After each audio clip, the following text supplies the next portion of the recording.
So you have a lot of Pokemon cards and you need somewhere to store them. Well, you're in luck because in today's video, I will show you 4 different ways that you can store your Pokemon cards. Alright, so the first method is you can use Pokemon tins. Now, I've opened up a lot of these Pokemon tins on my channel, and as you may notice, there are a couple different sizes. We have this smaller Lucario tin here, which I would say could probably store roughly about 120 Pokemon cards, which would be the equivalent of about 12 packs of Pokemon cards. And when it comes to this tin, you can probably store about double that, maybe a little bit more if you like try and squish them in, but I'd probably suggest otherwise by not doing that. A drawback of these tins is that if you have cards in here and you're moving them from side to side, you can damage the cards, which is not good.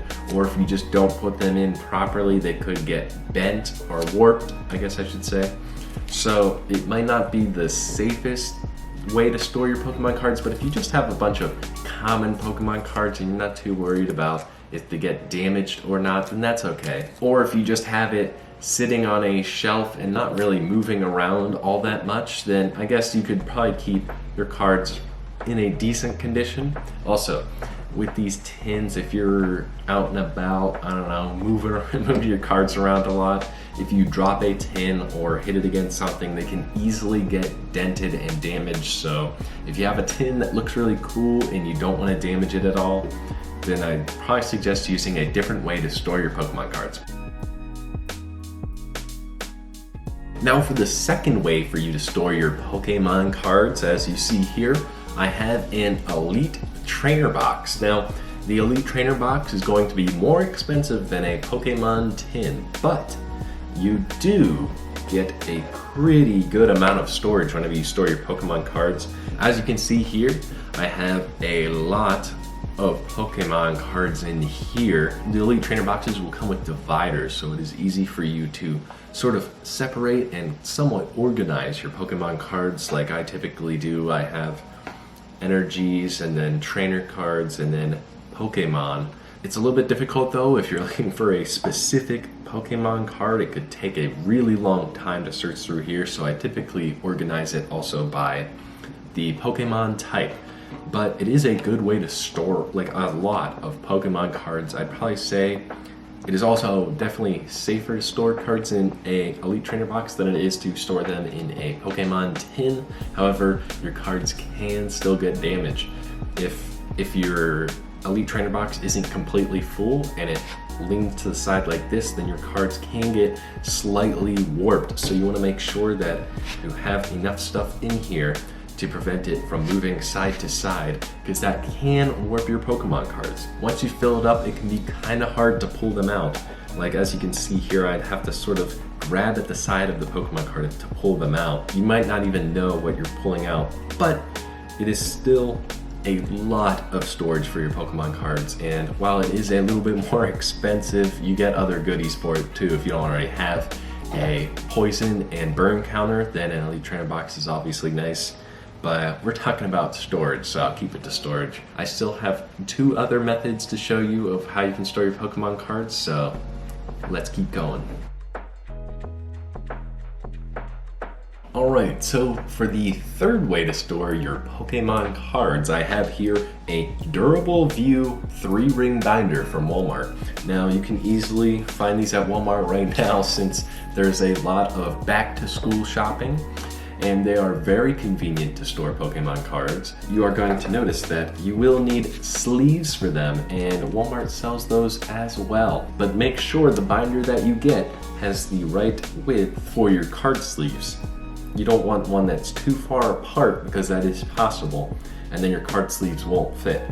So when I suggest buying them at the same time, that way you can check and make sure that your sleeves are sort of the same length apart as your binder. The benefits of storing cards in a binder is that you can keep them relatively safe from getting damaged. As you can see here, keeping nice cards in here, I do keep them on with the sleeve. So these sleeves that I get at Walmart can fit a Pokemon card plus a Pokemon sleeve. You can store a good bit. You can get a lot of sleeves from the sleeve pack that I got. However, you're probably not going to be able to fit as many cards as you would with an Elite Trainer Box. So you'll probably won't be able to store as many cards, but you can store pretty much all of your really good cards in this, which is really nice. Also, unlike an Elite Trainer box, you can easily view any card and take it out from anywhere that you would need to. So it is more easily accessible, and you can keep cards in here and really hopefully prevent them from getting damaged. Also, a benefit of having a binder is that they are really cheap. I think I got this at Walmart for like $3, and then the sleeves were like maybe $5. So even though it doesn't come with a ton, it still comes with quite a few that should last you a while until you have to buy any more. As you can see here, I still have a lot of empty sleeves that I need to fill in. Alright, so you're probably thinking, Tim, okay, this is great and all, but how do I store things other than Pokemon cards? That's where this baby comes in. This is a Stanley case that I got from Home Depot. So as you can see here, there are a lot of cases that you can store separate things in. Some cases are larger than others, but as you can see, we can store a lot of stuff. Over here, I have my Pokemon decks, like the Venusaur V deck, or my trainer kit from Sun and Moon on the video where I showed you how to play the Pokemon trading card game, if you remember that one. I also can fit in card sleeves here. I can put in my dice. I can put in even more card sleeves. I have coins up here. And then I have sort of the other things that come with it, like the small booklets and whatnot that will come with a deck that you buy, as well as a Stuffle promo card that I got. We also have some energies down there, the fairy energies, since those are no longer really used, and some Yu-Gi-Oh cards. Whoa, that's not Pokemon. Some benefits of the Stanley case is that you get a ton of different storage options for this, and I believe it is actually cheaper than an Elite Trainer box. I believe it is about, I want to say, in the 20-ish price range. So it will be cheaper than Elite Trainer box, and you could, if you wanted to, put a ton of Pokemon cards in it. Now, I do advise that you just put your common Pokemon cards in here, as any really nice card could also get damaged if it's not placed in here properly. Also, I noticed that the bins are just barely not tall enough for a Pokemon card, so if you close it, it will damage the Pokemon card if you leave it straight up. And that is why I have like these energy cards here. You can see I don't have them straight up in the container because they are too tall and will get damaged. So I have them laying down instead. And while this does protect them better, it also makes it harder for me to pick them up.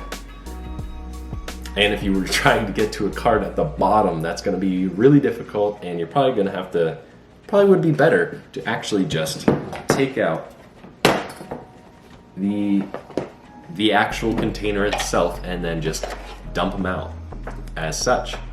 So it is decent. You can do stuff like that. You can put, I mean, as you can see here, it is rather deep. You could fit a ton of Pokemon cards in this. Comes with 8 of these smaller containers in here and 2 of these larger containers. As you can see here, these larger containers can easily fit a small packet or booklet that you get from, I believe this was from an Elite Trainer box. It can easily fit inside of here for size reference if you have one at home. And I have a ton of them in here. So you can easily store a ton of Pokemon stuff that you get, such as coins or dice. I can easily fit a ton of dice and coins in these buckets. I've barely even filled them up, and I have a ton of coins and a ton of dice. Those are the pros of this Stanley case. Here are some of the cons. 1, it's pretty heavy. You're not going to want to carry this around very much.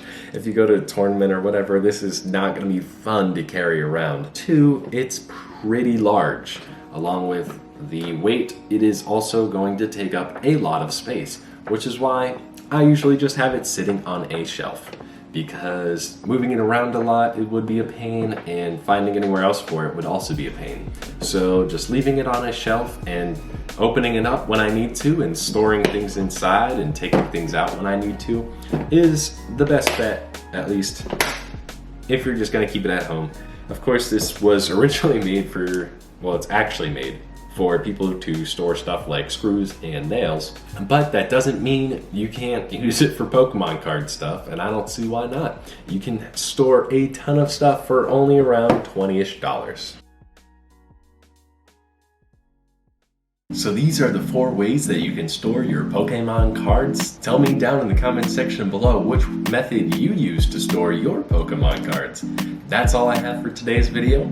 I'll catch you in the next one.